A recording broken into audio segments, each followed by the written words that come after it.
Okay, and it's called Life or Theater. So that, just a little inciso to say that there were artists in dOCUMENTA 13 who were not young contemporary artists, and some of them were dead. So that is indeed a little bit odd in the mainstream contemporary art exhibitions. Are you BA students? You'll be used. Okay, good. Okay. Oh, you think I will fall? And be health and safety conscious. Okay. Yes, anything else? That was one of the 100 notebooks, but there are actually 101 notebooks, although that was not said to the press, but there is an excess. There always is an excess. There's something qui déborde that is beyond what we somehow expect or can deal with. This excess is a subject, for example, in the writings of a man called Georges Bataille after World War II, around 1945, 1946. He wrote about la part maudite, the excess, the part which is in excess, and that one must be able to throw away, because if one doesn't throw it away, this energy, this thing that is too much, can, by being contained, can explode, for example, in violence and war. It's interesting that Bataille was writing about this excess and this contained energy that can become war and violence if one doesn't throw it away. So the necessity of being able to throw away, to release the excess energy, was conceived and thought about just after World War II, so just after the nuclear bomb and just after what happened in the world with those traumatic events. Why I say this is quite unclear to me, but not having a concept, I can talk about anything in all lectures. Indeed, the no concept doesn't mean that one doesn't think. It means that one thinks in the state of the propositional, which means that one is never constituting and closing down knowledge into formed and constituted and institutionalized or institutionally accepted bodies of knowledge. So it's about keeping things open and staying in the open. Indeed, I have to say, when I was your age, one of the texts that I read that I really appreciated was L'Aperto, the Opera Aperta, Umberto Eco, the semiologist Umberto Eco, Italian semiologist from Bologna, wrote a very important book that influenced a lot of artists, actually, in the second part of the 20th century. And this book was called L'Opera Aperta, the open work.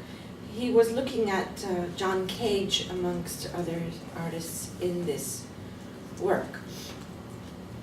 And that was, when was Opera Aperta written? I think in the late 50s. I'm not sure. Might be the late 50s, 59, something like that. But we don't stop on that. So there were 101 notebooks and not 100.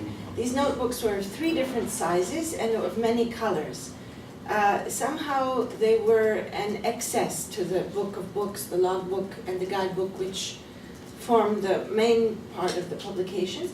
And the book of books is also a collection of the 101 notebooks. However, because one author, Daniel Heller-Roazen, refused to republish his notebook in the book of books, it was in particular a notebook called number 5, or I think, can let me see which one was Daniel Heller-Roazen.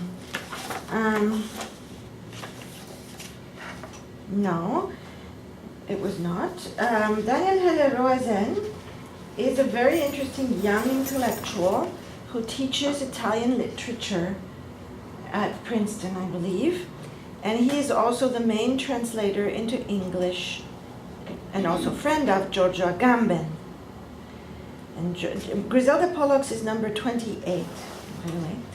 And I'm going to look for, do you see Daniel Heller? Of course you can't see it, because it was the one that was not that wasn't there. So in a way it was la part maudite, it was the excess that by chance brought the number back to 100 in this book. But by chance, because I was ready to have 101. Now the 101, the number 101, is the notebook about the Kabul exhibition.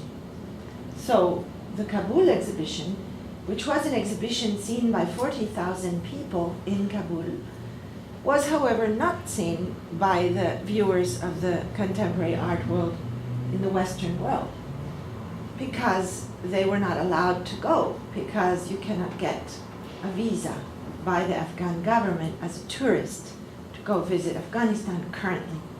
You could in the 1970s, and Afghanistan was one of the main venues where hippies went to, it was the trail that went to India, and it would be where most young hippies would project onto this Afghanistan a certain number of ideals of the 60s and 70s, and that's how Afghan coats got into fashion in the West, the leather and then the furry part here and the furry, so on. So it was a very open place of a crossing of cultures and peoples, not only in the 1970s, but when the artist Alighiero Poeti, who was a main inspiration for the Documenta 13, went and ran a hotel in Kabul half the year. He would be an avant-garde artist in the West from Monday to Thursday,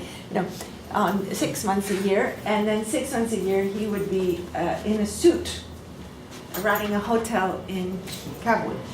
And but this transnational passages, this continuous encounters of north-south and west-east is something that is about the life of Afghanistan over thousands of years. It indeed was along those valleys, below the Hindu Kush mountains, and through the small, narrow passageway that leads to China. If you look at the map of Afghanistan, there's a little kind of corridor on the right. Through that was the famous Silk Route, and so on, and the 2 or 3 Silk Routes actually going through Afghanistan.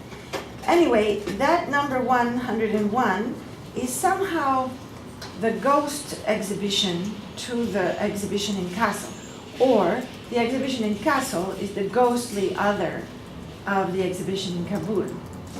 And so you could say somehow that it is an interesting result, formally speaking, that Daniel refused to republish his notebook. But his notebook, if I remember well, was about how to hold your tongue and keep secrets, and when it is appropriate and a good idea to not speak. He was looking and analyzing the text of an Arab scholar of the Middle Ages, that describes the context in which it is best not to speak. And this question of speaking and not speaking, or visibility and non-visibility, what the artwork puts into the world as the visible part, in order for the invisible part to somehow be also present through its absence, is indeed also one of the questions that we were dealing with in the Documenta 13. And it runs through many of the projects, and it runs through certainly this notebook. And it runs through this geographical dislocation. And this is related to my thinking, together with the many people who make the Documenta, so-called curators in the art world, I call them agents. I had 13 agents. Some of them 13 like Documenta 13, not because I had decided a priori to pick 13 people, but because I would have picked 100, but there was not enough money to pay 100 curators, and I just thought, when I was up at around number 9 or 10, I thought, well, for formal reasons it might be nice to just pick 13. this is a way that the minimalists thought in the 1960s, that you just take a standard form, that you get the slab of iron that is standardly produced, or the log that is standardly bought, because it is simply there. It is already there. So, so I decided that I would limit it to 13. But all of these people, who were not only curators but also artists, for example, René Gabri, Irina Anastas, and Pierre Huyghe were part of this group, as well as non-artists, Donna Haraway, Jane Taylor, actually, and others. I've just shown them Afghanistan. Oh, wonderful. I love Thank you. maps. Okay. And anyway, I'm getting to this point. Where was I in this point? Oh yes, the why. The why of the visible and the invisible and the present and the absent. Well, this is a topic which of course runs through all of the history of culture and all of what humans have done. I mean, even sculpture itself is a question of full and void, right? But all form is a question of presence and absence, or so-called presence or so-called absence. Although quantum physics today would certainly say that there is a continuum of subatomic particles that are interacting, and therefore there is no presence and absence, but there is a continuous movement of coming into the world on that small micro subatomic level. So there is only a sort of universal dust that can coalesce into becoming a thought or into becoming a cow. It just depends on how those subatomic particles interact and come into the world and constantly also shift in their solve et coagula, to use the alchemical way of looking at these processes. But nonetheless, on our macro level, we do have this notion of the presence and absence, and the void and the full, and the visible and the invisible. And for me, this focusing on the invisible, or making space for that, had much to do with slowing down time, for example. It had much to do with a reaction to a form of resistance to the advanced digital age. So the advanced digital age that we're in, or they'll say it's not advanced in 10 years, but whatever we want to call it, is a time where, is a period where we have this fiction that we can compress time, that time can be simultaneous, that time can be synchronized, a laptop and an iPod on one side of the world with another one on the other side of the world with satellites. And of course, if all this synchronization wasn't possible, how in the world could a drone drop a bomb? So obviously, I'm being ironic, obviously it must be possible. Actually, if you speak to a physicist, the technology of a drone is really dumb and very simple. So that doesn't prove at all any high ability to synchronize anything. So the fact that we are told as a dominant narrative by power today that time has been uncontrolled, starting with the synchronization, with the GMT and the creation of the time zones around the world by the British Empire, and with the standardization of weights and matter by the French, Sèvres and Greenwich. So starting at that time, pneumatic clocks in Paris, connected with cables to Brazil, and so on, we have progressively been told that we have been able to synchronize time and control time and compress time. So this idea of speed. So I would highly recommend that you read Jonathan Crary's recent book, just came out, called 24/7 by Verso Press, which is a act of accusation towards this 24/7 society of cognitive laborers working 24/7 from their home.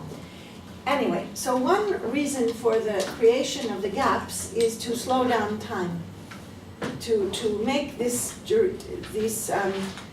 complex sense of time more perceivable also in consciousness.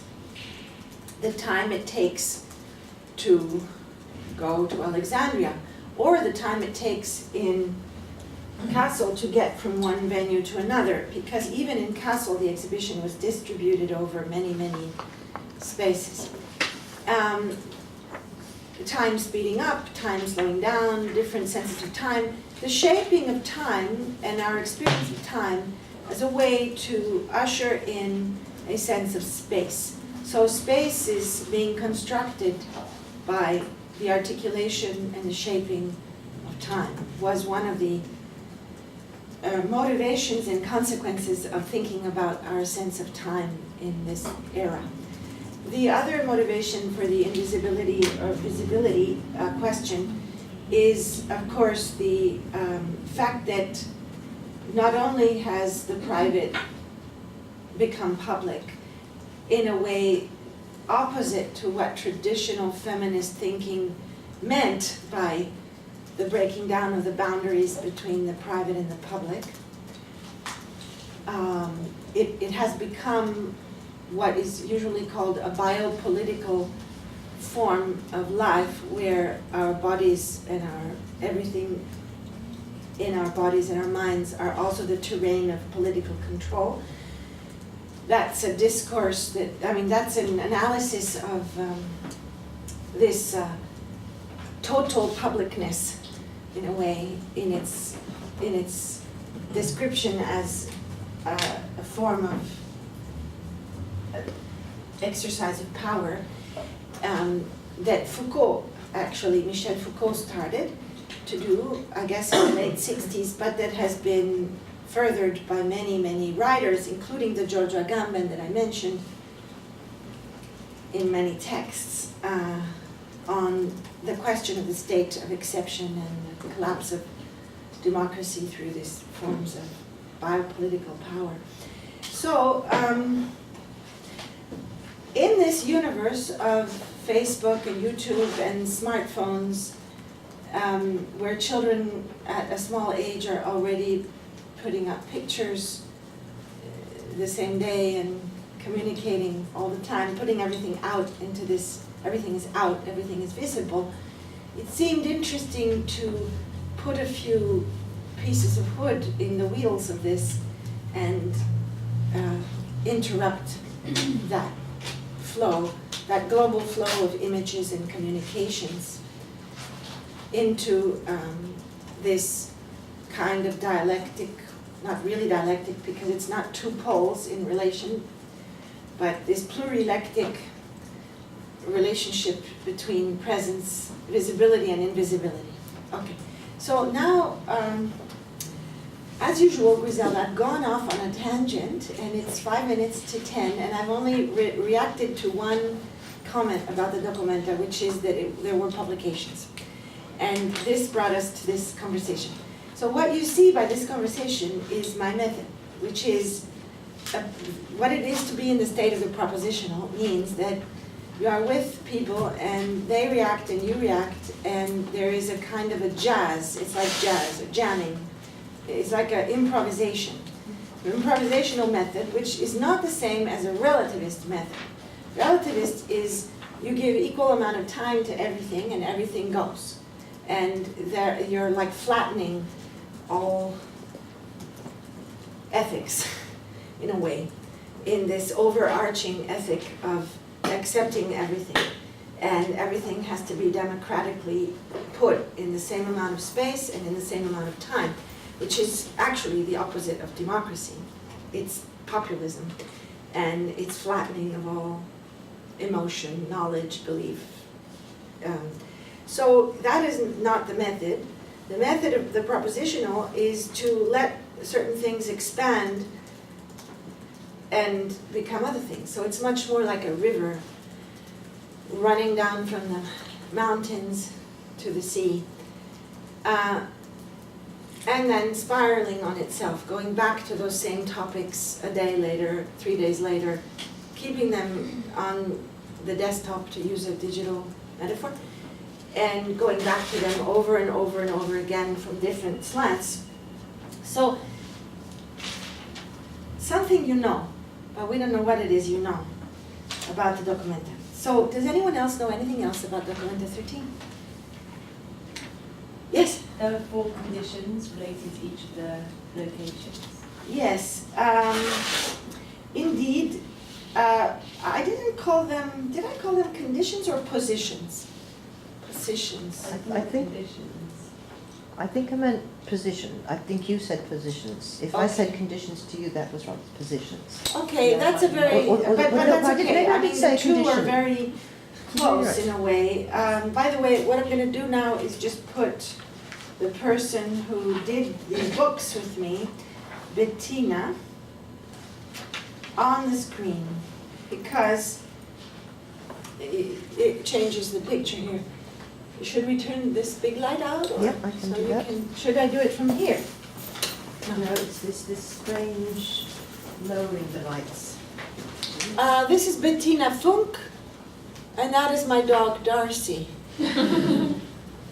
Darcy is a Maltese. I live in Italy. Maltese dogs are indigenous to the area. They were probably bred in Malta, and they were the most appreciated dogs of the ancient Romans.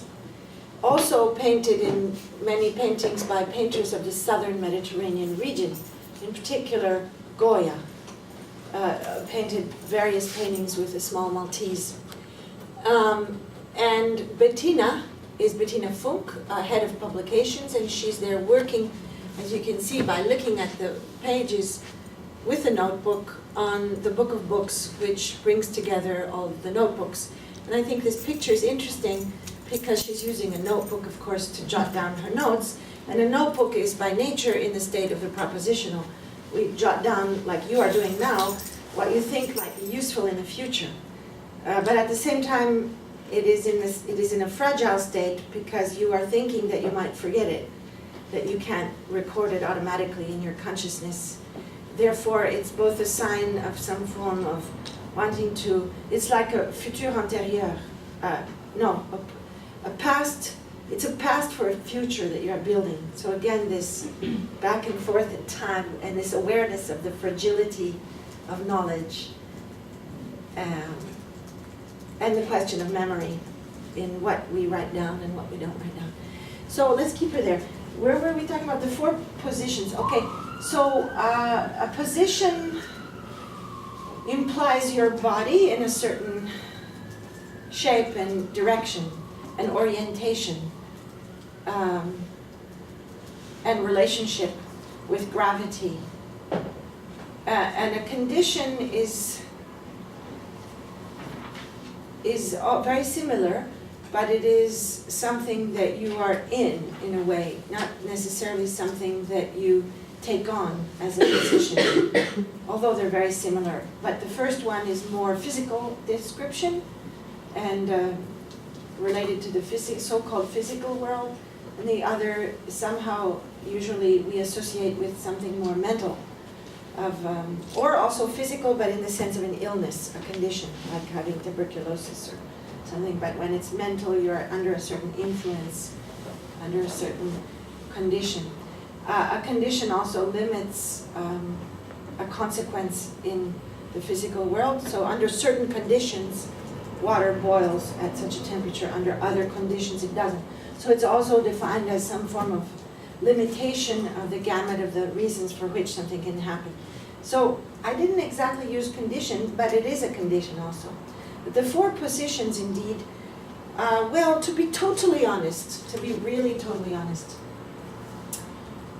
the 4 positions came after a while as a kind of argument and reasoning after looking at what was already happening in dOCUMENTA 13. Because if you really don't have any concept, it's really hard to deal with the public nature of art. The viewers and the visitors want something like a concept, and the press wants something like a concept that they can repeat. The digital age wants something that they can turn into a PDF and email, or something that they can put on their front page. So if you say the document is articulated around 4 positions, it gives something between you and the artworks that can somehow allow you to then enter into the relation with the artworks with less fear or less boredom. So the 4 positions really came to me after I saw what had been happening. But when they did, I thought that it did make a lot of sense, because usually when we speak in dance, or when we speak about positions of action, of agency, we speak about passive and active. So to be in a passive position or to be in an active position. And Paul Ryan, one of the artists in the Documenta, okay, this is how we're going to do this. I'm going to get Paul Ryan picture out, which I hadn't expected to do. Paul Ryan, who was in the Documenta, he died very recently. And he is an artist, but not known only as an artist. He's one of the forerunners of all work by artists done with video. He was working with Gregory Bateson on a number of meetings, and then he was one of the founders of Radical Software, which was happening in the United States in the early 70s. And Paul Ryan, coming from Bateson, relational thinking, psychology, coming from Peirce, Charles Peirce, linguist of the early 20th century, began to think about how conflict could be resolved through getting out of the binary between active and passive. And he added a 3rd position. He called them, and from this idea of the 3 positions, Charles Ryan developed something called threeing. Threeing is an exercise that the visitors could learn in a small house in the Howard Park.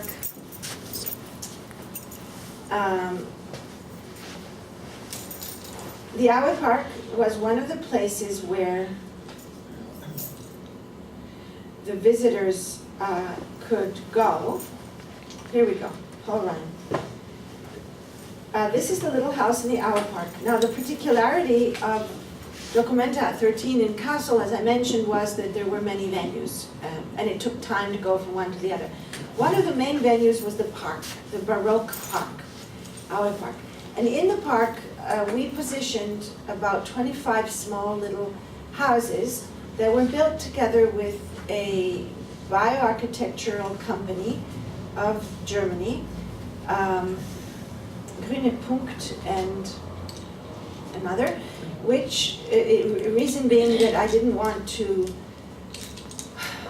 build with the cheapest prefab building that would then be wood shipped from Africa, costing a huge amount of money in shipping, so hidden costs, hidden usage of energy that contribute to the ecological crisis in the world, and then inside the exhibition have works of art that are dealing with ecological questions and environmental issues. That seemed contradictory to me.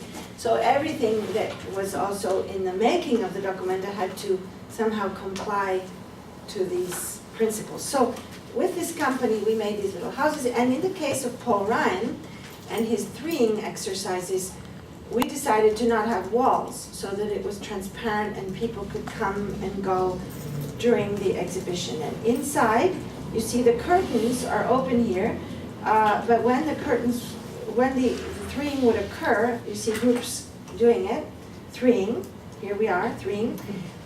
They would also be able to see these monitor with these videos of threeing exercises done in the 1970s by Paul Ryan. Now, Paul Ryan trained a number of people to be able to teach threeing. You might say that it's like having a kind of yoga class in the Documenta as an artwork. He also made these rugs where the colors are associated with positions, synesthetically, you might say, and related to threeing. Now, what are threeing? Charles Peirce spoke about 3 main positions. action, reaction, and nothing, which is like waiting. And so that all kind of propositions in communication are one of these three ways. They were the propositions. Now, Ryan took this idea and created exercises where three individuals will shift what they're saying and doing. So someone who is in an active position, I want to go to the park. The other one is in the reactive position, I don't want to. The third one is in, well, I don't know, you guys decide and then I'll just come along. In the threeing exercise, you shift the positions. You become 1, 2, and 3 constantly. So it's a kind of exercise in negotiations and in living together, sharing the world together, being able to shift one's position through a removal of one's way of dealing with negotiations, removal from the binary. So that removal from the binary is, of course, important to all thinking that wants to get out of the Descartesian divide, the so-called mind-body divide, dualism, male-female, and so on, good, bad, the binary thinking that has caused so many problems in the world. So, and of course it's part of feminist patrimoine of thinking to get out of this binary world and to think about the gray zones and the multiplicity. Also written about in many writers that come a little bit later, such as Deleuze and Guattari, and so in their ideas around the rhizomatic. But surely Deleuze and Guattari's ideas are much later than those same concepts throughout the 20th century and late 19th century in this process of kind of taking apart the binaries of modernity and modernism, including complex epistemologies, science thinking, theory of catastrophe, René Thom, theory of observer dependency in any experiment, Heisenberg, theories of complex fractals that were written about prior, of course, to Deleuze and Guattari. But you guys learn about it usually reading Mille Plateaux, which was written in 1980. Okay, that was like a little attack on Deleuze as usual. So 3 positions. So of course, I never can do, like I say, 100 and then there's 101. So 3, I started out with 3, what are the 3? But then there wasn't just 3, so I had to add a little more. So there could be an infinite number of positions. But these positions were trying to look at art, not from the perspective of the existing artwork, an analysis, historical analysis, sociological analysis, formalist analysis, not looking at art from that perspective, or art history from those many invalid perspectives, but to look at art from the perspective of the position that the artist has vis-à-vis the world when coming to le moment de l'œuvre, de œuvrer, to make the work, to be in the position of making art. So this is not usual in art historical ways of thinking, except for psychoanalytic readings, which started more in terms of the analysis of literature, actually.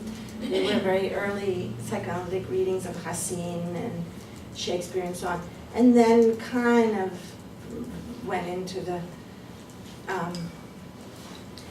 art analysis, but much later and more in relation to issues pertaining to the gaze and so on, but not really to the biography of artists and the stories of what position the person is in when they decide to make art. But of course Freud had thought about it, and many others had thought about it. The art as a kind of reparation from a healing process.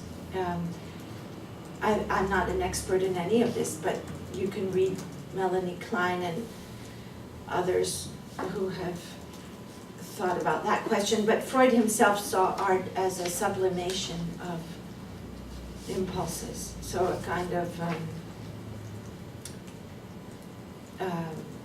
shifting from the psychic pain to something else, that a kind of release or shift, the way that we shift and make dreams in a way, the way that we dream.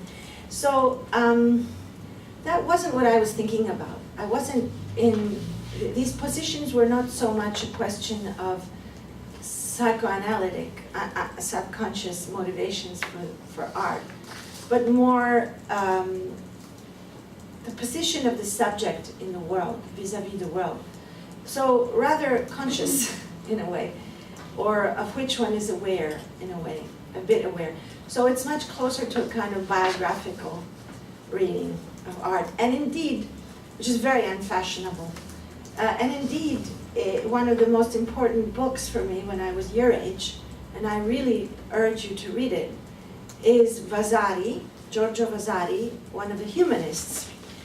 In the 1500s, architect, sculptor, painter, and author of perhaps one of the first modern texts on art, which is the Lives of the Artists, in 2 or 3 volumes. Hundreds of artists are in it, and the life of the artist. And when you read Vasari, you know clearly, you can feel it, that by him saying that Michelangelo was allergic to got sick a lot, got colds, and couldn't take on the task of painting the frescoes in Orvieto because of that. And therefore Signorelli got the commission. It's not really about Michelangelo being allergic to dust and humidity and getting colds. It's really about something in the personality of Michelangelo and the relation with a hard place which is up on the top of a hill, Etruscan, not Rome.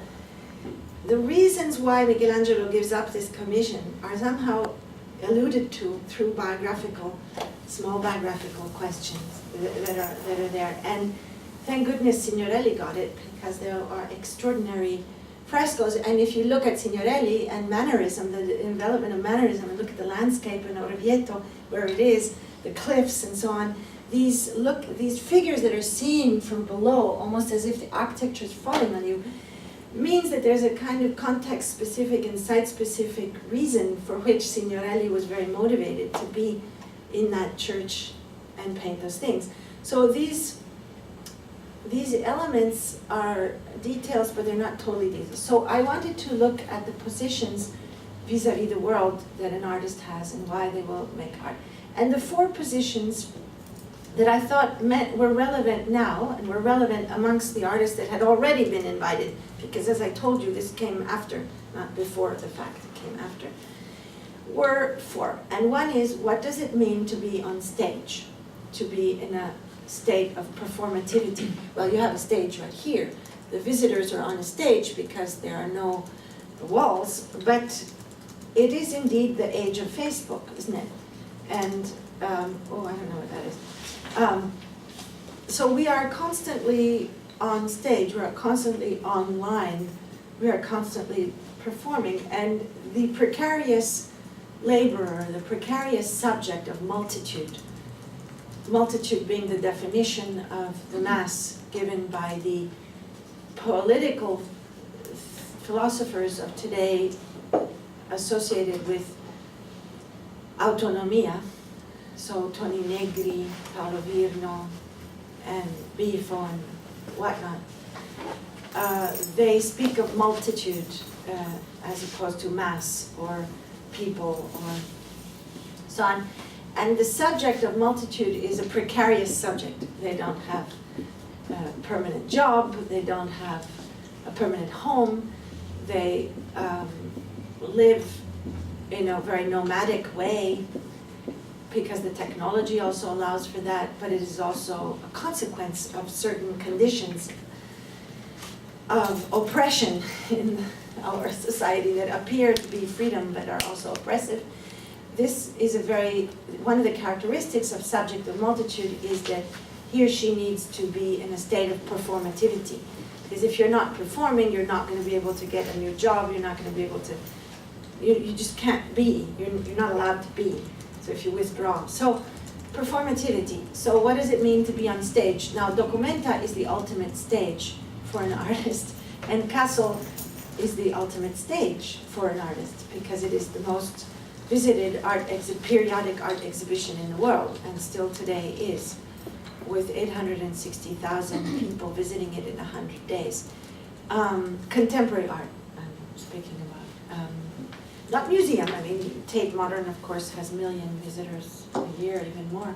But as a temporary exhibition, this is an incredible, and in the middle of sort of nowhere, in a way, it's quite something that people, it means that it's a kind of a ritual of the art world to go to the dOCUMENTA. Any artists and curators and collectors and students of art will try to go. I mean, when I was your age, I remember the first time I went to dOCUMENTA was by car from Italy, and I slept in a garage with 3 or 4 other friends who were young and with no money. And one of them was Ivana Blazek, who's now the director of Whitechapel, and so on and so forth. One was the man who runs Art Angel, the Trust, Art Angel Trust. He was also in that garage. Not James Putnam? Yes, James Lingwood. Lingwood, that's right. Yes, and so on. And so there's something kind of heroic in going to dOCUMENTA, you know, at your age when you don't have any money, you just plan it in advance and you go. Somehow you go. You get there somehow. And so that is the state of performativity. And the artists also, when you are in dOCUMENTA, you have a particular awareness of being in that state of performativity because you owe it also to the to continue the legacy of dOCUMENTA, which is associated with very symbolic works of the 20th century, like Joseph Beuys having done his project of 7,000 oaks trees, planting them next to a basalt stone over a period of 5 years as his dOCUMENTA project. And we're speaking of a project that is before the Green Party is important in Germany, or rose in Germany. Actually, we're speaking of an artist and an artwork that proves how important art can be, actually, in its consequences in the real world. Because surely Joseph Beuys's ideas had a huge impact on the development of the Green Party in Germany. And it's not the other way around, it's this way. So that said, the positions. So the first one was performativity and being on stage, and that I associated with the fact of being in Castle itself as an artist, but also as a viewer, a visitor. You know, what does it mean to go to an exhibition, to be seen at an exhibition, to encounter people, to look at people look. What does it mean to look, and what does it mean to be looked at while you're looking? And this, how does narcissism enter into that, and in what ways, and so on. It's a sort of a meta daily life, in a way. Okay. The second position was the position of, well, I don't know, there wasn't first, second, third, fourth. They're like in any order. But what comes to my mind is sort of the opposite of the performativity, which is withdrawal or retreat. So what do you do? So the position means, what do you do when you know that you're in that position? What kind of artwork will emerge from feeling that being on stage? So this is an example of an artwork that is consequential to somehow this thinking about the performativity of the society now, and to use that in a different direction, not in the direction of normatizing behavior, institutionalizing people, but in the direction of some sort of emancipation or opening up of possibilities. So to redirect this performativity, and also to embody it, as opposed to having it on the Facebook, you know, in performativity which is not embodied in the here and now. In fact, I believe in art exhibitions. I think they're important, even though they're very obsolete. And they are something that grows out of the public museum in the 18th century, the Enlightenment idea, the Louvre, and then mixes with the universal exhibition of the colonial period to show the wonders of the world and the marvels of the world that you, colonial power, were able to know and get to know and bring back of the 19th century. And then finally the large biennales at the late, Venice Biennale in the late 1800s, 1895. And the salon mix, also the tradition of the salon, the artist schools, and the salon d'automne and so on in the mid-1800s, all converged slowly into this thing which is the public exhibition, which is one of the most typical vehicles of art in the 20th century. So you can't really study art of the 20th century without studying the development of the exhibition model. That's why curatorial practice becomes important and a topic itself at the end of the 20th century. But it's a consequence, in a way, of a century of the fact that the existence of the art is contingent with the existence of the exhibition. That's why, for example, Jackson Pollock makes big paintings and things. It's because it can go into the so-called white cube, big enough, it couldn't fit in a house.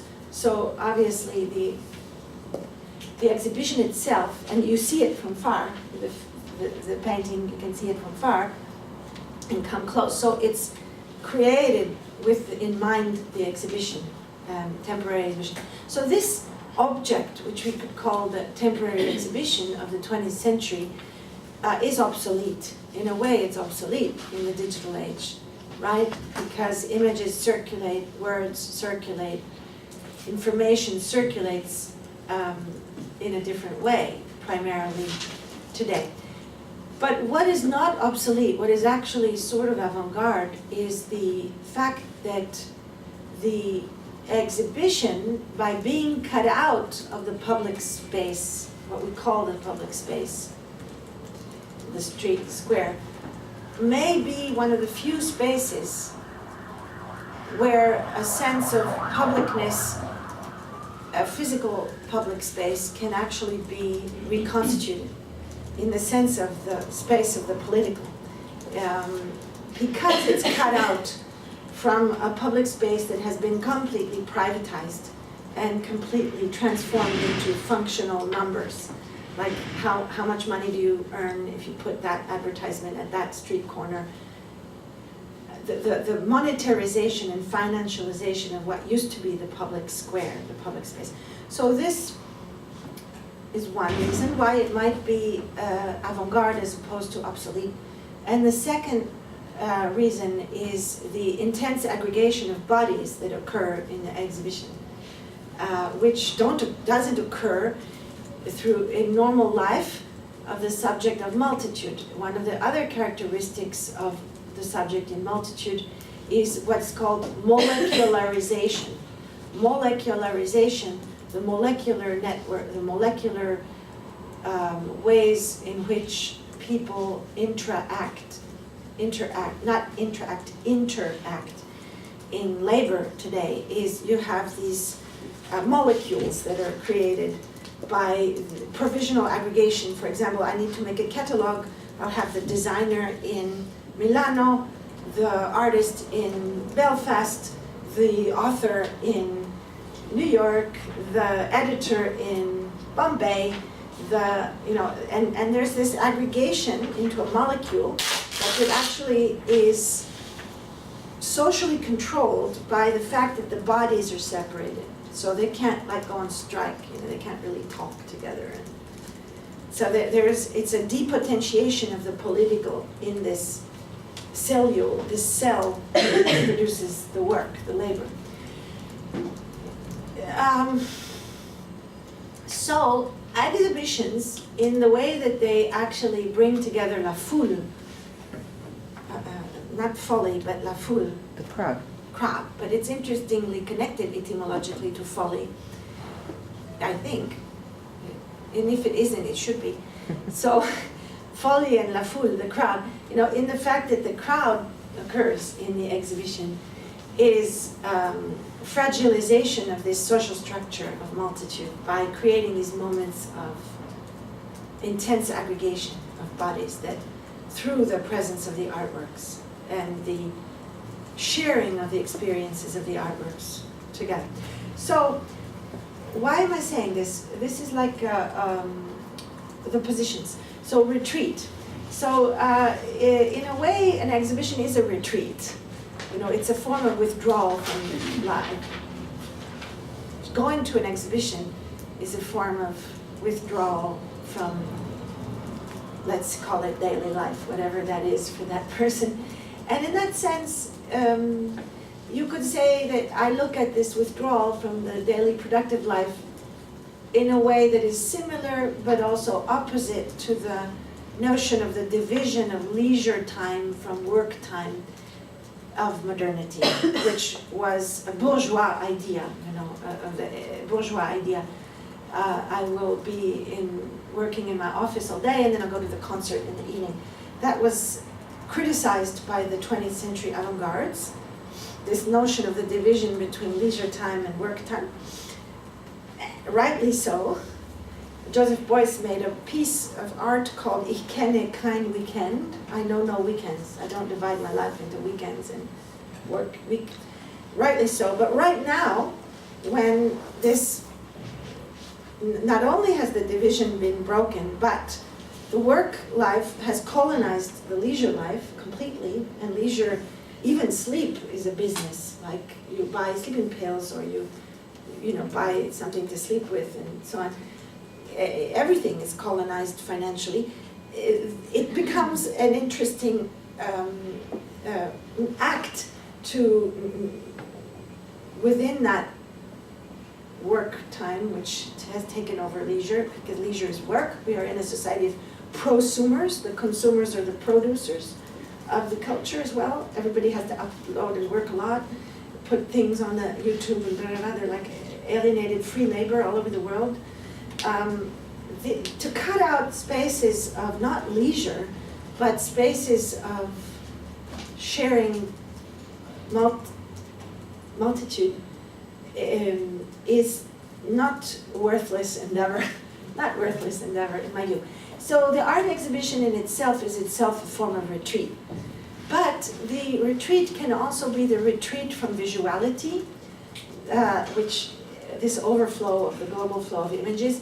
So the artist who is in front of this multitude, this plethora of images, and who is somehow traditionally associated with the visual arts, is in a bit of a dilemma nowadays. It is a dilemma that is not new, but it has taken on a gravity today.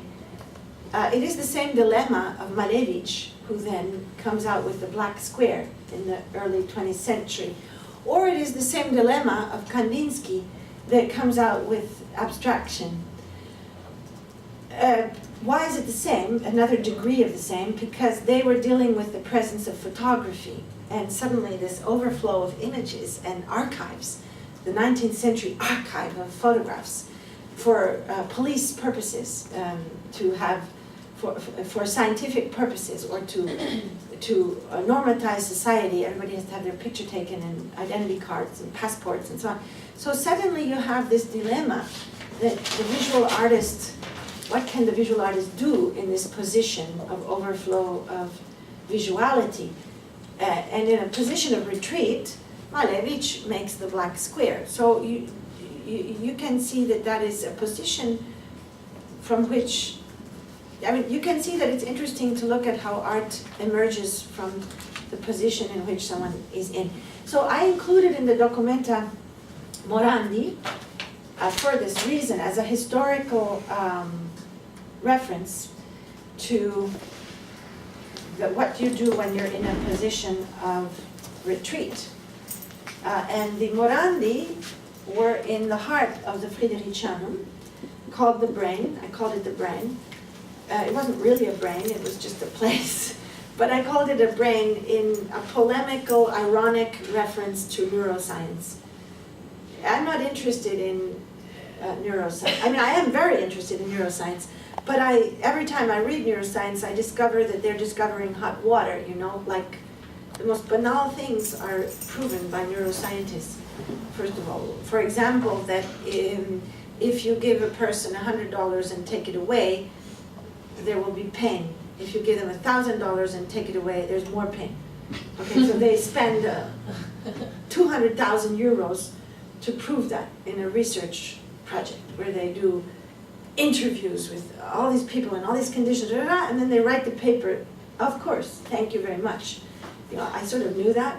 But the other reason I have a polemic with neuroscience is that it is, a lot of money is going into it because it's also a question of time and the control of time. The shift away from talk therapy, cognitive behavioral talk therapy or psychoanalysis, to pharmaceutical therapy is also a way of spending less money, the governments, because if you can actually associate the part of the brain with a certain disease, you can help people through chemical ways. And so there's been a huge increase in pharmaceutical cures now that are therapy, consequences of neuroscientific studies. So I'm a bit wary of those. But I called this place the brain because, again, it was a sort of a ploy. I mean, the brain, if you read feminist science studies, you know that the brain is not in the brain. The brain is in the body everywhere. The brain is in your toe, it's in your skin, it's everywhere. I mean, there's a constant neurological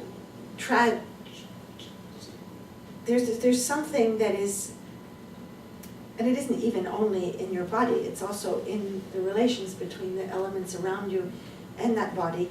But the brain, let's say, is also, you could identify the brain differently, and you could see it as something that is in all over the body, in every neuroperceptor, for example. So to say that there is a brain, or to say that there is a center of anything, is an absurdity. There is no center and periphery. But the ideologization of center and periphery is also one of those problems, like the binary thinking, that has caused so many problems, such as imperial endeavors. So to act with this idea that there is a center and a periphery. So, but in any case, there was a brain that was more like a traffic intersection. And in that brain, there was these Morandi paintings. And Morandi paintings have something to do with the position of being on retreat or in withdrawal. He painted these during the rise of fascism in Italy, in Bologna. And as Bartleby the scrivener, who answers, "I would prefer not to," when in Herman Melville's story about Bartleby, he is asked any question. Bartleby never answers, "I want to" or "I don't want to," yes or no. He always answers, "I would prefer not to." This was a story analyzed by Giorgio Agamben in a very important essay that influenced me also from the late 70s in a book called Potentialities. And I think it was a text of like 77 or whatever. But to be in thirdness is neither to be in firstness or secondness. It's not yes or no. It's not I want to or I don't want to. It's I would prefer not to. I'm just not going to answer exactly. And this is the position of the retreat and the withdrawal from having to engage or disengage in the society. And so Morandi was neither a fascist nor an anti-fascist. He was in his studio and he painted bottles. And much art comes out of this position, or the awareness of being in such a position. Sometimes when one is in an absurd, outrageous world, or feels that the world around is outrageous, one chooses this position. It is a kind of suspension of judgment. It is a kind of skeptical position.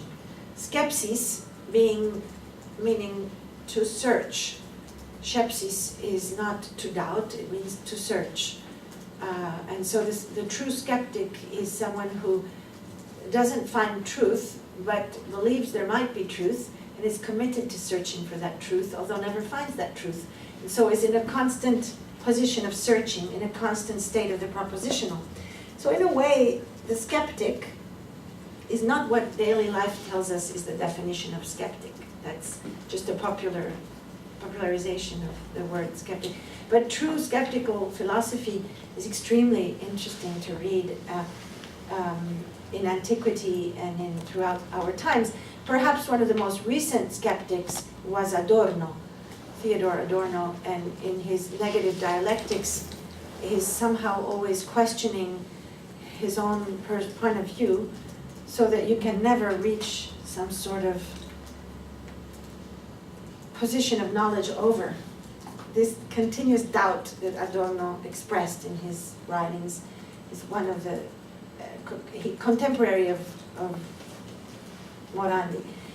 In any case, Morandi would be an example of that, and I can show you the painting close by. And in the background, you see the background of this painting, which is an extremely interesting one, because the houses seem empty. There is a metaphysical silence. There is this space of the urban, this space of the public has died, has gone silent. And yet on the rooftops, you see slight marks there. Those are the telecommunication Wires. Wires. wires, yes. Antennae. Antennas, yeah, on the roofs. It's he could have not painted those, but he did paint them. And so that is a very interesting oblique reference to the technology of the time and the technology of fascism. And you know, some of the most interesting research, well, Marconi was Italian, and most of the most interesting research in the use of the radio and so on, and the media was done in Italy during fascism, and actually advertising, you could say, starts, the theories of what becomes later advertising is very important in the Italian political system at the time of fascism. So it's interesting that these antennas are there. As this reference, you can see it better in this picture here. Okay, and in the background to the right, but of course the position on the antennas is a position of withdrawal. It's a position from inside the studio, away from this public space. And in the background you see a vitrine, and in that vitrine I installed bottles that I borrowed from the estate of Morandi, and they are actually amongst the 20 or 30 bottles that he painted. So there were not more than 20 or 30. So withdrawal is also withdrawal of the subject. I mean, withdrawal of the objects of your art. So you think that it's a permutation of these 20, 30 bottles, and that's enough, you know, to spend a lifetime on that is enough. And these bottles, if you notice, are painted. They are not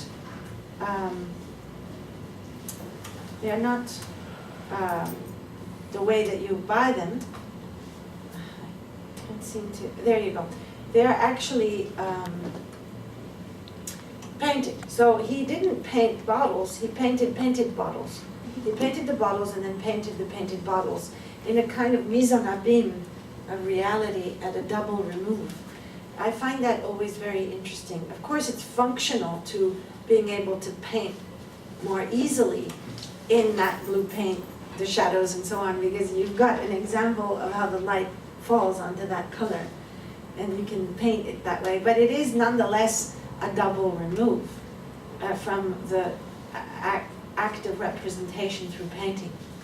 So again, an interesting state of withdrawal from the world, or from the worldly. And below you see some of his books that I borrowed, and a photograph on the lower shelf on the right hand side of the studio where the bottles were located. And you see how small the studio was. It was very small, like half the size of this room. And the books you find Faucillon, so early 20th century art historian. It's important that there's Faucillon there, but that could be like a class, you know.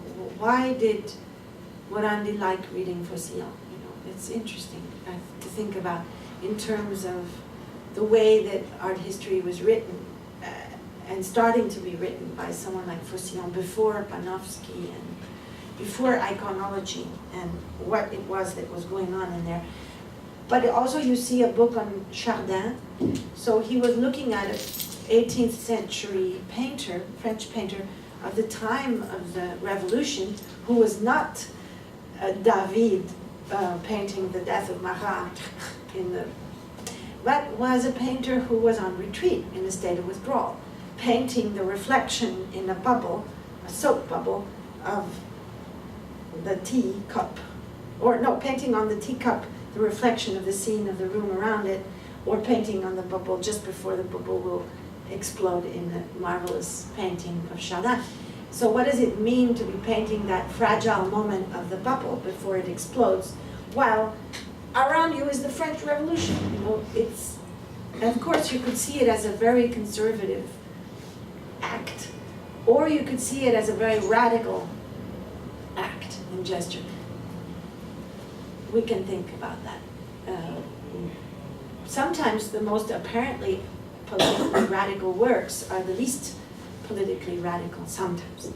For example, certain videos, you might see a video about that is of denunciation of something, and then the video is clearly needing to be projected in a black cube with a detached frontal passive position of the viewer, and many things that are in contradiction with the politics that are expressed on a face level in that artwork. So it's a big question, you know, the politics of form and the positioning of the artwork and the materials, and all of these aspects are political also, not just the so-called content of the work. Because we've gone into an era right now, very problematic era, I think also as a consequence of the screen, of being in the age of the laptop or the screen, of mediated imagery. We've collapsed back into a pre-Benjamin Bucco, pre-Rosalind Krauss way of looking at art sometimes, as if we can just look at the so-called content without looking at the form of the content and the content of the form, which is what Rosalind Krauss really tried to, and many others, really tried to help us look at. The positioning of the gaze, you know, a feminist art historical writing around such questions has been fundamental and sort of lost nowadays. Could I ask a question? Yeah, sure. Thank God. There is an interruption. I don't know if it's just my kind of idea of the word, but for me, retreat is something that I would link to sort of spirituality, the idea that in this process of removing from The madding crowd, yeah, blah, blah. that Yeah. you're journeying towards something else that maybe transcendent. I don't know. That's very interesting. I like that question very much. Indeed, I think so. I think that when one, in fact, the word retreat can be used in association with spiritual retreat. And I like that association much more than the military association of a retreat of an army. So yes, of course, it can be there. Also the retreat, if one thinks about Paul Ryan and the generation that he partook of, was part of, in post-68, there were a number of communes and forms of retreat from productive society that young people went on. And those were not only retreats to go smoke pot, but they were also retreats to a more Eastern philosophical, spiritual engagement. So there was a lot of interest in Buddhism, and there was the birth of Kundalini Yoga, for example, starts with Yogi Bhajan arriving in California in 1970 or 71 and starting that, which was hugely spiritual.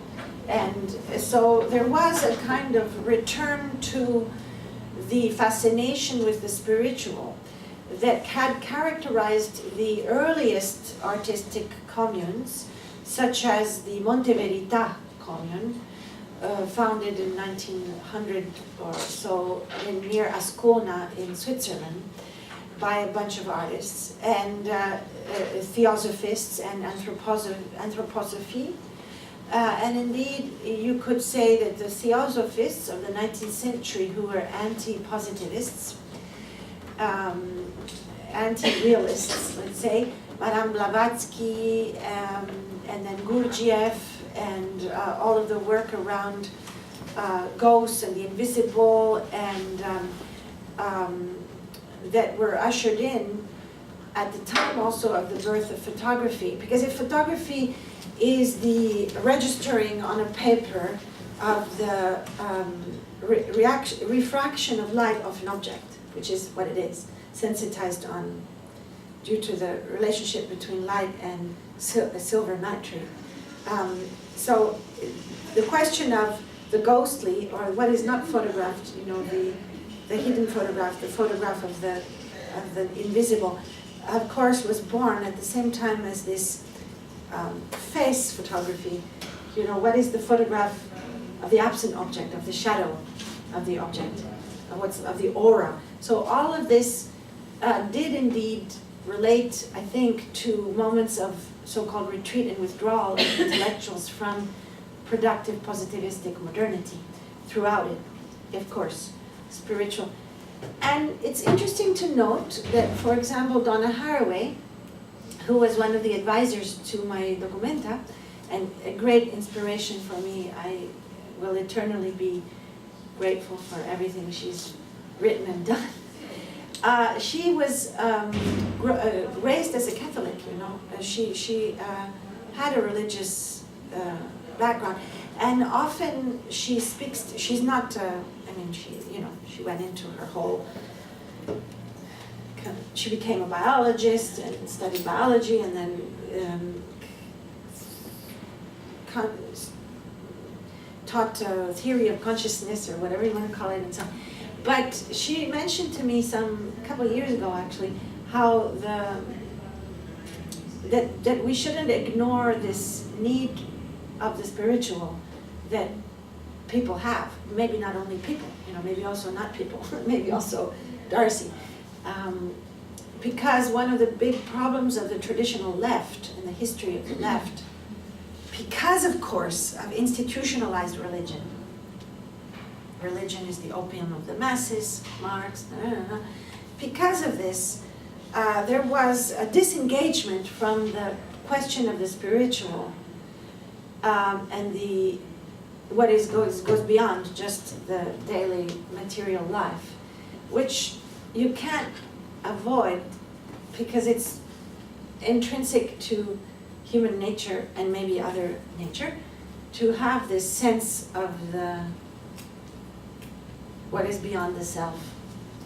And that part of the crisis of the left is that there isn't a patrimoine around this question, but there was at the beginning.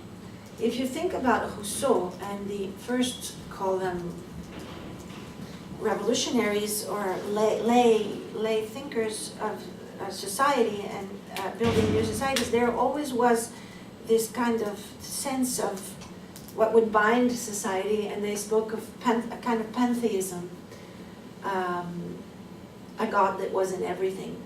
Rousseau and others, they debate this question, and it's present in the Enlightenment, this sense.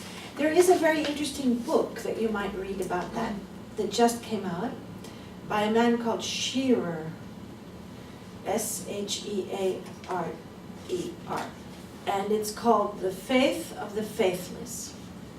You can buy it. And it's about this question that you're referring to. But yeah, of course there's an issue of spirituality in retreat, because one is looking at a kind of inner self, and a kind of self that goes beyond the self, beyond the material world, and so on and so forth. By the way, typical of the brain, on these shelves, nobody's asked me, but I've been hoping that somebody might ask me, but it didn't happen. But it will happen. Do you see anything else other than the photograph of the studio of Morandi, the books from Morandi, the bottles of Morandi? It's the bond. There is a puppet. Yes. This puppet, if you were there, standing in front of the vitrine, you would see that it is made of ceramics. And it is a man dressed as a crusader, speaking about the spiritual and religion. Is he a crusader or the fighters against the crusaders? No, this is a Crusader. It is Tancred. Oh, this Tancred, okay. Okay, now this little puppet who has collapsed and fallen down, not moving puppet, made of ceramics. Okay, first question, why ceramics? Makes no sense. The history of puppetry is not ceramics. You have wooden puppets, you have all sorts of puppets, but to make a puppet out of ceramic is like shoot yourself in the foot, because they're going to break, they're heavy. So there is no tradition of making them in ceramics. But the Egyptian artist Wael Shawki, Shawky,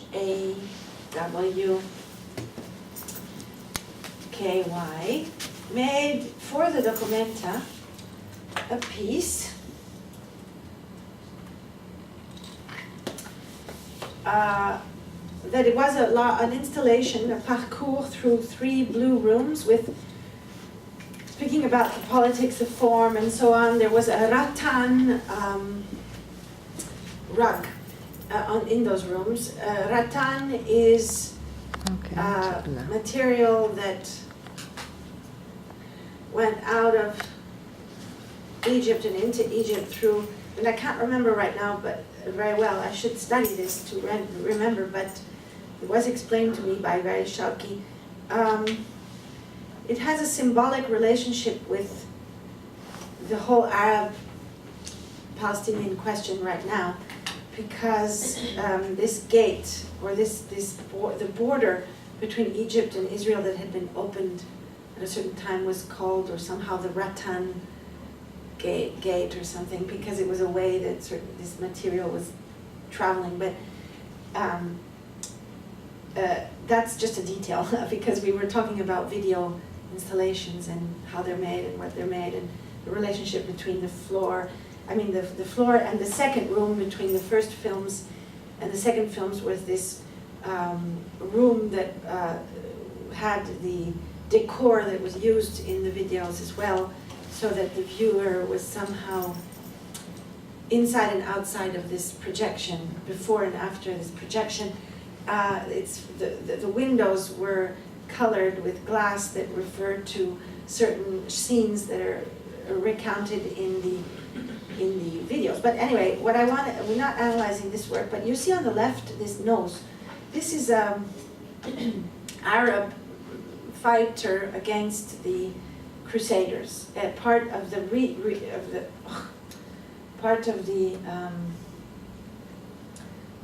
there's only this one picture really of that particular. Yes, here's a scene of from the video, which is a video of animation of these puppets, and these puppets are the puppets that were made in ceramic by Wael in Marseille, which is a traditional place near Marseille, which is one of the most important places for making Christian little figurines for the Christmas nativity scenes. So he was using craftspeople that made nativity scene ceramic Western figurines to make the puppets, to tell the story of the Crusades from an Arab perspective, based on Malouf's book, The History of the Crusades from an Arab Perspective, which of course is a very different perspective than the way that we tell the story. You know, it's a story of colonialism, it's a story of exploitation of resources and trade routes, it's a story of competition between people in Europe for power over certain territories and trade routes, and it is a story of incredible violence perpetrated against, in a number of incredible massacres of Islamic peoples at the time. So this particular piece is certainly not a piece made from the position of retreat or withdrawal. It's made from the position of an artist who is under siege. And under siege was another of the 4 positions of the documenta.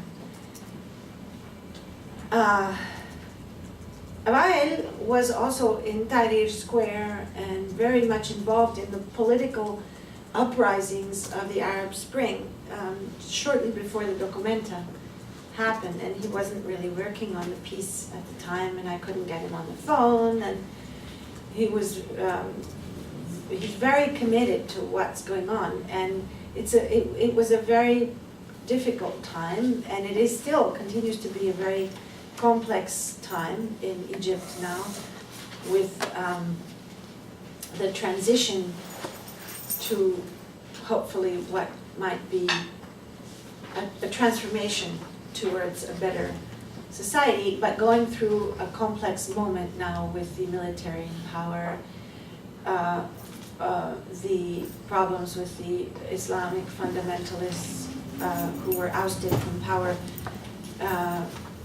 but elected, and then the upcoming elections and the upcoming voting around the new constitution, which is a very interesting text. I also urge you to read the text of the upcoming constitution. But Wael and a number of other artists, such as Hassan Khan and other Egyptian contemporary artists who were in the documenta, were participating in this whole historical moment of great. It's kind of like working with William Kintridge in 1994 or 1993, you know, from South Africa, both very committed to what was going on in South Africa at the time, and also making a work like Felix in Exile, which was made in 1994, you know, when apartheid ends and so on. So now going back to that brain, to that image of Morandi, you see that somehow, why was this puppet in there? First, because of the ceramic, and the ceramics was one of the materials of the vases that Morandi was painting. There was much ceramic throughout the documenta, all over the place. I mean, if you want to study the materials, a really interesting thesis would be to study the materials in the Documenta 13, just to study that, or to study the way these materials and the shift of materials or techniques materials. More, if you go into methods, it gets too big, but even just materials used by artists from one documenta to another could be very interesting study. There was a lot of ceramics in the Documenta 13, not because I have like a obsession with ceramics. It was just very interesting to many artists to use techniques that have to do with earth and clay and cooking and duration and time and fragility and the possibility of duration through long periods of time, and yet the fragility of it breaking, and what is clay and what is dust, and so on and so forth. So there was a lot of ceramics, including Wael, that I did not ask to do the puppets in ceramics, but he did. The reason that I mentioned this being in this vitrine is because the positions are not separate. I mean, to see these positions as like, oh, this artist is in a state of hope. Oh, this artist is a state of being under siege. Oh, this artist is feeling on retreat. Makes no sense. Or to identify Kassel as the stage, Kabul as siege, Banff in Canada as retreat, and Alexandria, Cairo as hope, is true but also cliche. And so, and it's typical of a journalistic way of thinking of, or a modern way of thinking of wanting to always classify and separate. But these classifications are also senseless. You know, in the last 10 years, we've understood through the biological studies of evolution